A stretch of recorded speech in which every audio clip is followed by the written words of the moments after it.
বুজাবলৈ ওলাইছোঁ নৱম শ্ৰেণীৰ বিজ্ঞানৰ প্ৰথমটো চেপ্টাৰটোৰ নাম কি চোৱাচোন অধ্যায় 1 আমাৰ চাৰিওকাষৰ বস্তুবোৰ। এতিয়া মই তোমালোকক প্ৰথম পেজটো এবাৰ দেখুৱাই লওঁ।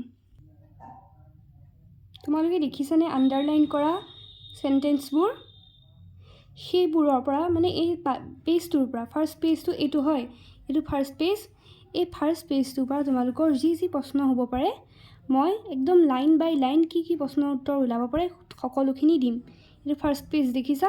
এতিয়া ব'লা প্ৰশ্নবোৰ চাওঁ। এইটো দেখিছা পেজ নম্বৰ 1 আমাৰ চাৰিকাষৰ বস্তুবোৰ। ইয়াৰ পৰা এই পেজটোৰ পৰা প্ৰথম প্ৰশ্নটো হ'ব পাৰে চোৱাচোন, পদাৰ্থ কাক বোলে? যিবোৰ বস্তুৰ ভৰ আৰু আয়তন আছে সেইবোৰকে পদাৰ্থ বোলে। ঠিক আছে। পঞ্চতত্ত্ব কি? বায়ু, পৃথিৱী, জুই, আকাশ আৰু পানী। এই গোটেইকেইটাকে কি বুলি কোৱা হয়? পঞ্চতত্ত্ব। আধুনিক বিজ্ঞানীসকলে পদাৰ্থবিলাকক কেইটা আৰু কি ভাগত ভাগ কৰিছে? আধুনিক যুগত বিজ্ঞানীসকলে পদাৰ্থবোৰক দুটা ভাগত ভাগ কৰিছে। সেয়া হৈছে 1 নম্বৰ ভৌতিক গুণাগুণৰ ওপৰত আৰু 2 নম্বৰ ৰাসায়নিক গুণাগুণৰ ওপৰত। এতিয়া তোমালোকৰ প্ৰথম কাৰ্যকলাপটো আছে দেখিছানে? যোনটো আছে নিমখ পানীত দ্ৰৱীভূত কৰিলে ইয়াৰ কণিকাবোৰ পানীৰ কণিকাবিলাকৰ মাজৰ খালী স্থানত সোমাই পৰিব। ইয়াৰ পৰানো কি প্ৰশ্ন হ'ব পাৰে মই দি দিছোঁ।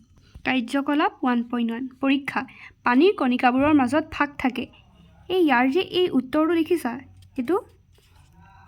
এই উত্তৰটোৰ পৰাই তোমালোকৰ কি হ'ব, যি প্ৰশ্ন উত্তৰ আহা মানে পৰীক্ষাটোত এইটোৱে বুজাইছে হা, ইমানখিনি কথাই আছে পৰীক্ষাটোত। গতিকে যি প্ৰশ্ন উত্তৰ আহে চব পাৰিবা। মই এটাকে লিখি দিছোঁ পৰীক্ষা। পানীৰ কণিকাবোৰৰ মাজত ফাঁক থাকে। এটা বিকাৰ লোৱা হ'ল আৰু ইয়াৰ আধা অংশলৈকে পানী ভৰোৱা হ'ল।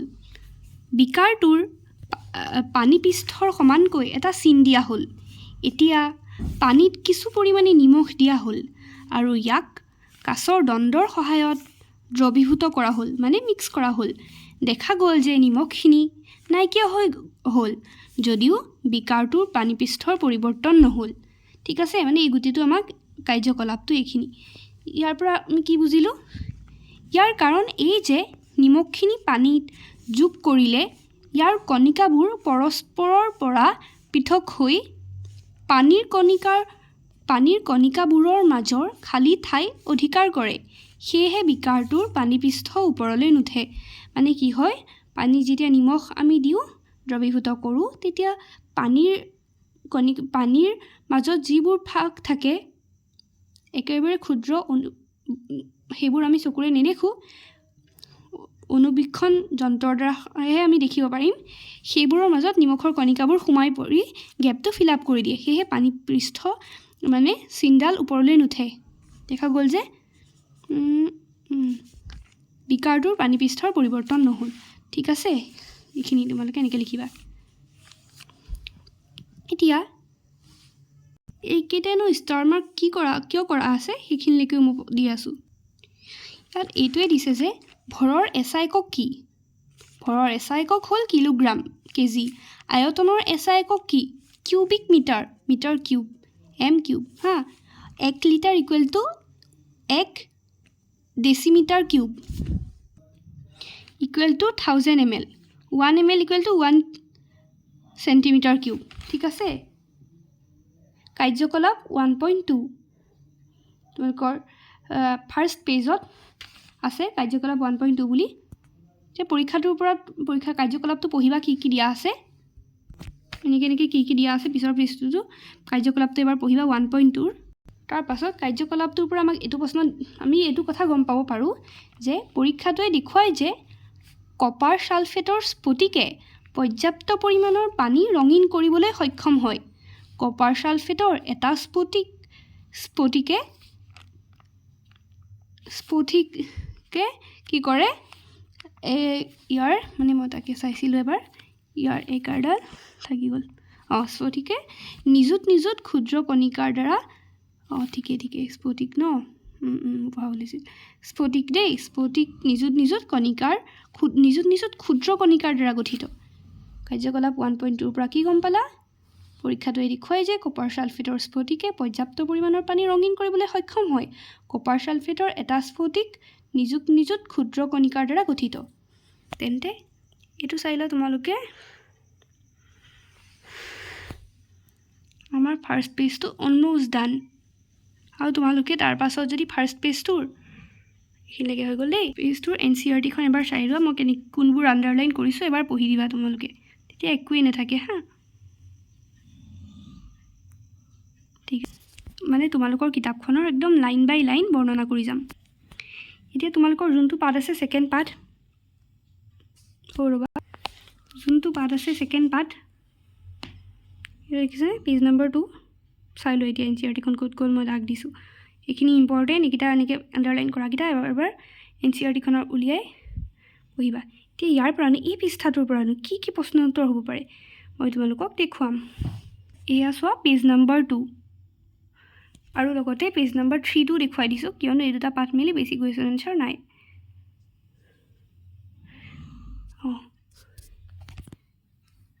পেজ নম্বৰ 2 আৰু 3ত আমি কি গম পালোঁ? পদাৰ্থৰ কণিকাবোৰৰ বৈশিষ্ট্য লিখা। পদাৰ্থৰ কণিকাবোৰৰ বৈশিষ্ট্য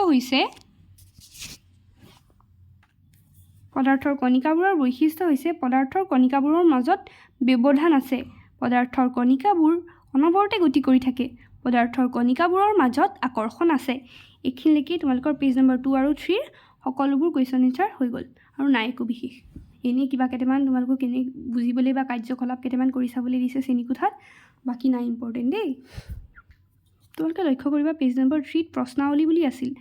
মই যিহেতু কিতাপখনৰ প্ৰত্যেকটো পৃষ্ঠাৰ লাইন বাই লাইনকৈ বুজাইছোঁ, গতিকে প্ৰশ্নাৱলীখিনিৰ বা তোমালোকৰ যোনখিনি অনুশীলনীৰ প্ৰশ্ন উত্তৰ বহুতখিনি চাগে সোমাই গৈছে, মই চোৱা নাই, পাছত চাম।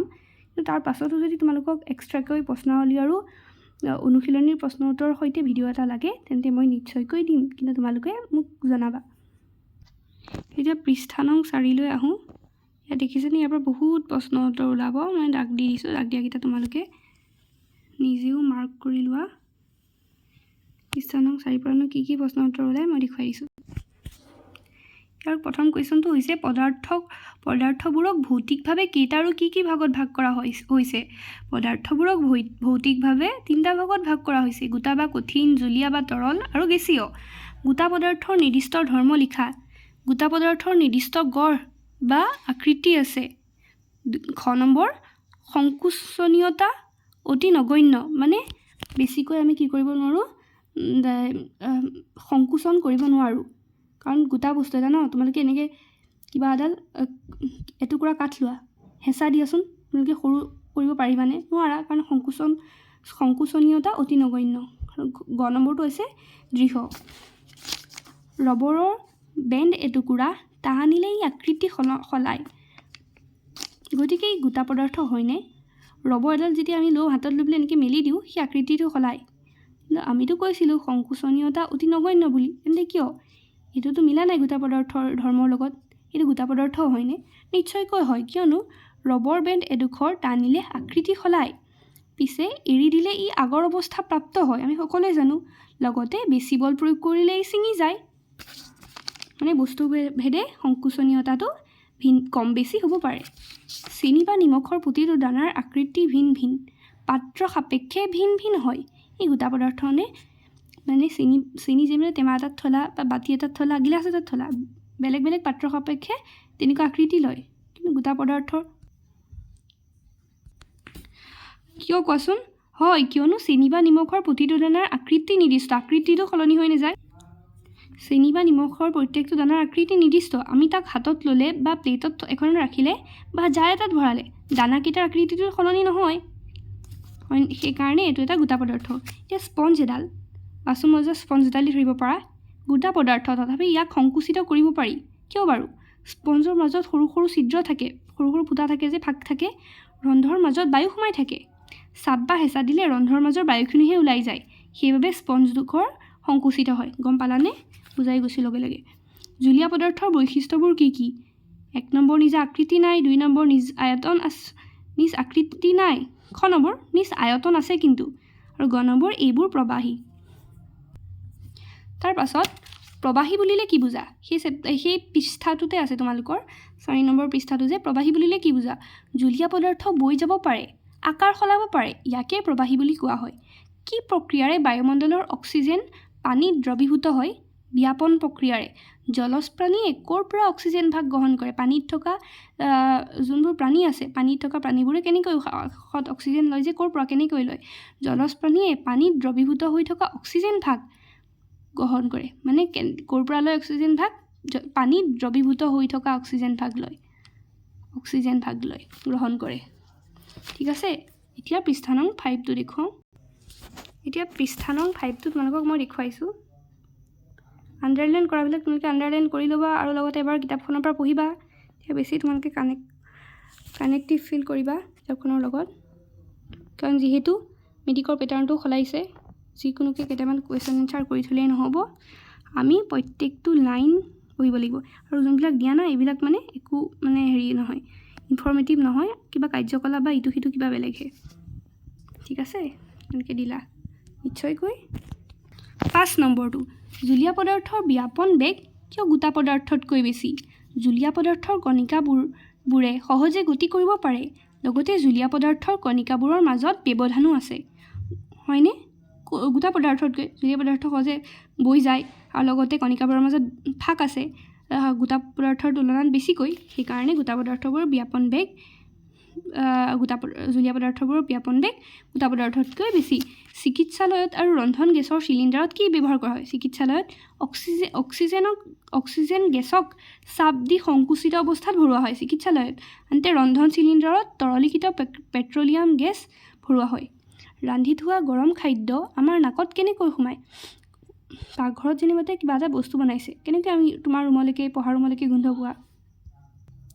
গেছৰ কণিকাবোৰে তীব্ৰ বেগত গতি কৰিব পাৰে আৰু গেছৰ কণিকাবোৰৰ মাজত ব্যৱধানো বেছি, সেইকাৰণে সহজে ব্যাপন হয়, যাৰ ফলত খাদ্যৰ পৰা ওলোৱা গোন্ধযুক্ত পদাৰ্থৰ কণিকাবোৰ বায়ুৰ কণিকাৰ লগত মিহলি হৈ যায় আৰু তাৰ পৰাই গোন্ধ আমাৰ নাকত আহে। যিহেতু গেছৰ কণিকাবোৰ অতি তীব্ৰভাৱে গতি কৰিব পাৰে আৰু কণিকাবোৰৰ মাজত ব্যৱধানো বেছি, সেয়েহে বায়ুৰ লগত মিহলি হৈ যায় খাদ্যৰ পৰা ওলোৱা সৰু সৰু কণিকাবোৰ, আৰু সেইবোৰ আহি আমাৰ নাকত সোমালে আমি ৰান্ধি থোৱা গৰম খাদ্যৰ গোন্ধ পাওঁ। তাৰ পাছত আছে গেছীয় পদাৰ্থৰ গেছীয় চাপ বুলিলে কি বুজা? গেছীয় কণিকাবোৰ যাদৃচ্ছিকভাৱে মানে ৰেণ্ডমলি তীব্ৰ বেগত ঘূৰি ফুৰিব পাৰে।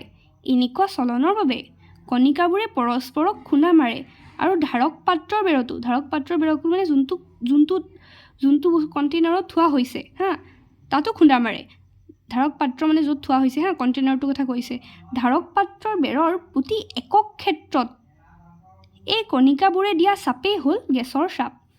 ঠিক আছে, এতিয়া পৃষ্ঠা নম্বৰ 6ত অকল প্ৰশ্নাৱলীকেইটা আছে, বাকী ইম্পৰ্টেণ্ট নাই। প্ৰশ্নাৱলীকেইটা তোমালোকৰ মোক ক'বা, যদি তোমালোকক লাগে মই এক্সট্ৰাকৈ বনাই দিম অনুশীলনীৰ কুৱেশ্যন এনচাৰ লগত। এতিয়া পৃষ্ঠা নং 7লৈ আহোঁ। 7 নম্বৰ পৃষ্ঠাতে এইবিলাক আণ্ডাৰলাইন কৰি ল'বা তোমালোকে, বহুত ইম্পৰ্টেণ্ট। মই একদম প্ৰত্যেকটো পৃষ্ঠাৰ লাইন বাই লাইনকৈ বুজাই দিছোঁ এইবিলাকলৈকে, টোকা চোকা যে লিখা আছে তাৰলৈকে। 7 নম্বৰ চাওঁ এতিয়া। 7 নম্বৰটো দেখিছা? প্ৰত্যেকটো পৃষ্ঠাৰে এনেকৈ এইটো পৃষ্ঠাৰো লাইনৰ পৰা বনোৱা হৈছে। গতিকে তোমালোকে প্ৰশ্ন উত্তৰবোৰনো কি হ'ব পাৰে চোৱা এবাৰ। এতিয়া কৈছে 7 নম্বৰ পেজ নং 7 দেখিছা? কঠিন পদাৰ্থৰ এটা জুলীয়া পদাৰ্থতকৈ কেনেকৈ কঠিন পদাৰ্থ এটা জুলীয়া পদাৰ্থলৈ কেনেকৈ ৰূপান্তৰ হয়? যেনেকৈ গোটা আইচ এটুকুৰা ৱাটাৰলৈ কেনেকৈ ৰূপান্তৰিত হয় তাপ পালে উষ্ণতা বঢ়ালে কঠিন পদাৰ্থৰ কণিকাবোৰৰ গতিশক্তি বাঢ়ে। তাৰ ফলত কণিকাবোৰ অধিক বেগত কম্পন কৰে। প্ৰয়োগ কৰা তাপ শক্তিয়ে কণিকাবোৰৰ মাজৰ আকৰ্ষণ বল অতিক্ৰম কৰে আৰু তেতিয়া ইহঁতে স্বস্থান ত্যাগ কৰি মুক্তভাৱে গতি কৰিব পাৰে। শেষত এনে এটা অৱস্থা পায় যে কঠিন পদাৰ্থ গলি গৈ জুলীয়া অৱস্থা হয়। মানে কি হয়, তাপৰ ফলত কঠিন পদাৰ্থৰ কণিকাবোৰৰ মাজৰ আকৰ্ষণ বল কমে, ফলত কি হয় পদাৰ্থৰ কণিকাবোৰৰ মাজত আন্তঃআণৱিক বল কমি যায়। ফলত সেই কণিকাবোৰৰ মাজত ফাঁক বৃদ্ধি পায়, যাৰ ফলত জুলীয়া পদাৰ্থলৈ ৰূপান্তৰ হয়। এইটো প্ৰশ্ন এইটো ক্ষেত্ৰতো হ'ব দেই, যে জুলীয়া পদাৰ্থ কেনেকৈ গেছীয়লৈ ৰূপান্তৰ হয়, একেই হ'ব। খালি তোমালোকে জুলীয়া গেছীয় এনেকৈ লিখি দিব লাগিব, জুলীয়া পদাৰ্থ কেনেকৈ গেছীয়লৈ ৰূপান্তৰিত হয়। পদাৰ্থৰ গলনাংক বুলিলে কি বুজা? এক বায়ুমণ্ডলীয় চাপৰ যি উষ্ণতাত কঠিন পদাৰ্থ গলি গৈ জলীয় অৱস্থা প্ৰাপ্ত হয় সেই উষ্ণতাক পদাৰ্থৰ গলনাংক বোলে। কঠিন পদাৰ্থৰ গলনাংকই কি সূচায়? কঠিন পদাৰ্থৰ গলনাংকই কণিকাবোৰৰ মাজত থকা আকৰ্ষণ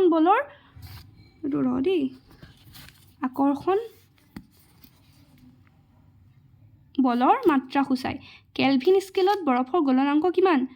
273.16 কেলভিন, কিন্তু 0.16টো ধৰা নহয়, অংক কৰোঁতে হয়।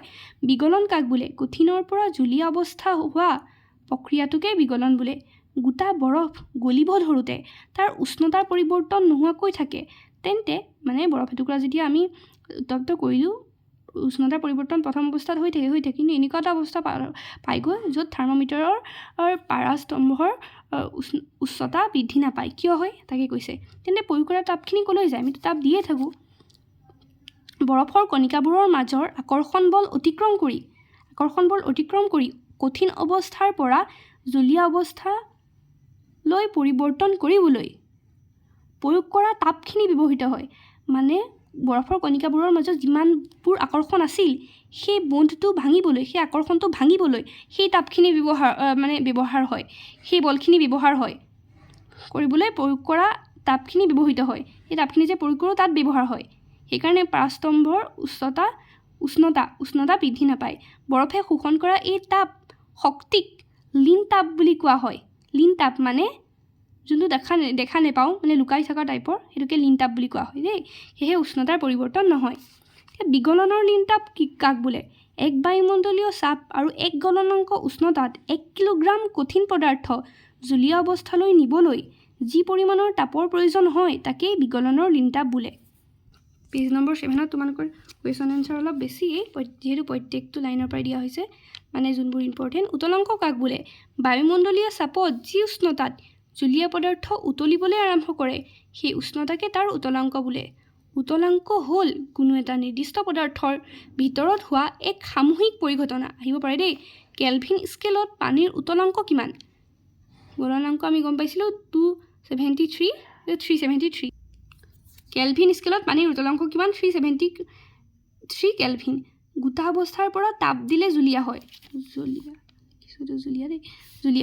জুলীয়াৰ পৰা তাপ দিলে গেছীয় হয়। গেছীয়ৰ পৰা যেতিয়া চেঁচা কৰোঁ জুলীয়া হয়। জুলীয়াটো যেতিয়া চেঁচা কৰোঁ ঠাণ্ডা হ'বলৈ দিওঁ, মানে ফ্ৰিজত থওঁ, বৰফ হৈ যায় ন, মানে চেঁচা কৰিলে গোটা অৱস্থা প্ৰাপ্ত হয়। উষ্ণতাৰ এছআই একক কি? উষ্ণতাৰ এছআই একক হ'ল কেলভিন। 0 ডিগ্ৰী চেলচিয়াছত কিমান কেলভিন? 273.16 কেলভিন। কেলভিনৰ পৰা যেতিয়া চেলচিয়াছলৈ নিবা তেতিয়া -273 কৰিবা। যেনিবাতে দিয়া আছে 373 কেলভিন দিয়া আছে হা ক'ৰবাত, তাৰ পৰা 273টো যেতিয়া বিয়োগ কৰোঁ তেতিয়া আমি পাম 100 ডিগ্ৰী চেলচিয়াছ। মানে কেলভিনত আছিল, চেলচিয়াছত পাই গ'লোঁ। কেলভিনৰ পৰা যেতিয়া চেলচিয়াছ পাব লাগে -273, আকৌ চেলচিয়াছৰ পৰা যেতিয়া কেলভিন পাব লাগে +273।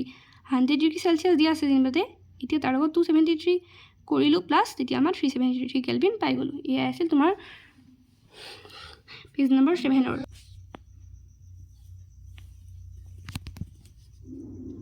পেজ নম্বৰ 8 দেই এইটো।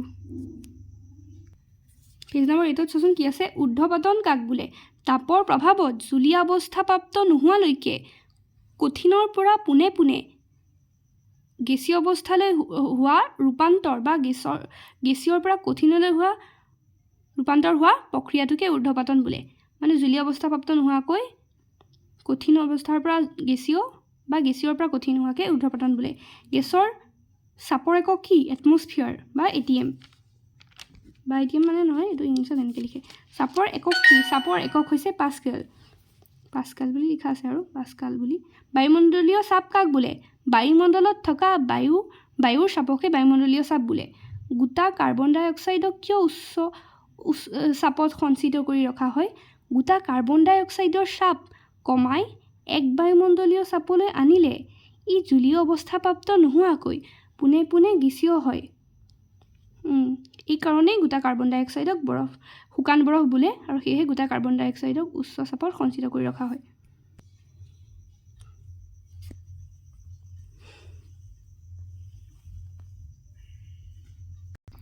পেজ নম্বৰ 9 কি কৈছে বাষ্পীভৱন কাক বোলে উতলংকৰ তলৰ যি উষ্ণতাত কোনো জুলীয়া পদাৰ্থ ভাপলৈ পৰিৱৰ্তন হয় তাকে বাষ্পীভৱন বোলে বাষ্পীভৱনৰ হাৰক প্ৰভাৱিত কৰিব পৰা কাৰক কেইটা উল্লেখ কৰা বাষ্পীভৱনৰ হাৰক প্ৰভাৱিত কৰা কাৰক কেইটা হ'ল তৰল পদাৰ্থৰ পৃষ্ঠকালি তৰলৰ পৃষ্ঠকালি বৃদ্ধি হ'লে বাষ্পীভৱনৰ হাৰ বৃদ্ধি পায় জুলীয়া পদাৰ্থৰ উষ্ণতা বৃদ্ধিৰ ফলত বেছি সংখ্যক কণিকাই ভাপ হ'বলৈ প্ৰয়োজনীয় গতিশক্তি লাভ কৰে বায়ুৰ আৰ্দ্ৰতা বায়ুত জলীয় বাষ্পৰ পৰিমাণ বেছি থাকিলে বাষ্পীভৱনৰ বেগ বা মাত্ৰা কমে অৰ্থাৎ আৰ্দ্ৰতা কম হ'লে বাষ্পীভৱনৰ মাত্ৰা বাঢ়ে বতাহৰ বেগ বাঢ়িলে কি হয় বতাহৰ বেগ বঢ়াৰ লগে লগে জলীয়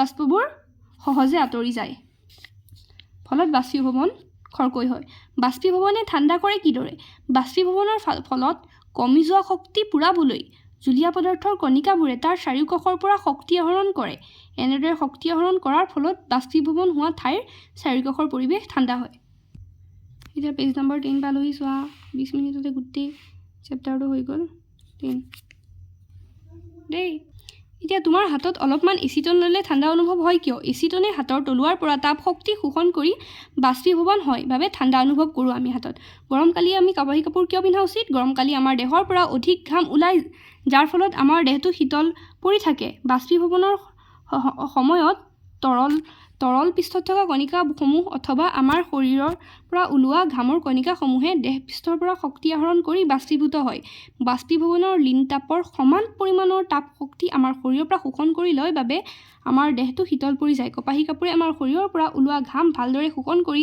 বাষ্পীভৱন হোৱাত সহায় কৰে বাবে আমি কপাহী কাপোৰ পিন্ধা উচিত এইটো তোমালোকৰ শেষ প্ৰশ্ন বৰফ পানীত থকা গিলাচ এটাৰ বাহিৰৰ পৃষ্ঠত পানীৰ টোপাল বিৰিঙি থাকে কিয় বায়ুত থকা জলীয় বাষ্প ঠাণ্ডা পানীৰ গিলাচৰ সংস্পৰ্শলৈ আহি শক্তি বিকৃত কৰে আৰু তাৰ ফলত জলীয় অৱস্থা প্ৰাপ্ত হৈ পানীৰ কণিকাবোৰত বিৰিঙে তোমালোকে কি কি শিকিলা তাৰ পৰা চোৱা আণ্ডাৰলাইন কৰাকেইটা দাগ দি ল'বা ইম্পৰ্টেণ্ট দেই এতিয়া তোমালোকৰ এইটো চোৱাচোন অধিক জ্ঞানৰ বাবে ইয়াত এটাই জানিবা বুছ আইনষ্টাইন কনডেনছেট আৰু প্লাজমা হৈছে পদাৰ্থসমূহক ভৌতিকভাৱে যে গোটা জুলীয়া আৰু গেছীয় হিচাপে ভাগ কৰা হৈছে তাৰ চতুৰ্থ অৱস্থাটো হৈছে প্লাজমা আৰু পঞ্চম অৱস্থাটো হৈছে বুছ আইনষ্টাইন কনডেনছেট আৰু আণ্ডাৰলাইন কৰাকেইটা তোমালোকে অধিক জ্ঞানৰ বাবে চাব পাৰা ঠিক আছে ইমানেই আমাৰ গোটেই চেপ্টাৰটো কমপ্লিট হ'ল ভাল লাগিলে লাইক আৰু কমেণ্ট কৰি দিবা লগতে ছাবস্ক্ৰাইব কৰি দিবা যাতে আহিবলগীয়া চেপ্টাৰবোৰ পাই থাকা